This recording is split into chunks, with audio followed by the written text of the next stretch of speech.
Hello guys, welcome to my YouTube channel. और हम आ चुके हैं न्यू ब्लॉग में। वीडियो पसंद आया तो वीडियो को लाइक कर देना, चैनल को सब्सक्राइब कर देना। और अभी जाते हैं स्कूल, सीधा शाम को आके मिलते हैं। तब तक के लिए हमारे वीडियो पे बने रहिए।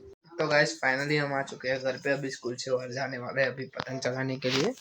ठीक है, तो जाते हैं पतंग वतंग निकाल के। तब तक के लिए बने रहिए ब्लॉग में। जाते हैं छत के ऊपर। आ चुके हैं फाइनली इधर पतंग चगाने के लिए, इस पतंग और चटाका पटाखे को लेके। और देख सकते हो मकर संक्रांति भी नजदीक आ रही है और पतंगे भी आकाश में बढ़ती जा रही है। देख सकते हो ये दोनों भी आ चुके हैं। एक तो हमारी आसमान में है।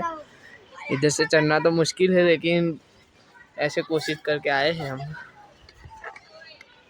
बने रहे ब्लॉग में, हम चढ़ाते हैं किन्ने विनर बोल के पतंग को। देख सकते हो अभी रेडी हो चुकी है पतंग, इसको हम चगाएंगे। ठीक है, देख सकते हो फाइनली हमारी पतंग इधर चढ़ चुकी है। तो चला रहे हैं अभी। तो ब्लॉग कैसे शूट करें, इसलिए देख लो, चढ़ाते हैं अभी। तो गाइस आप देख सकते हो फाइनली शाम हो चुकी है इधर। और ये अभी पतंग एक लास्ट बची है हमारे पास, सब खत्म हो गई है।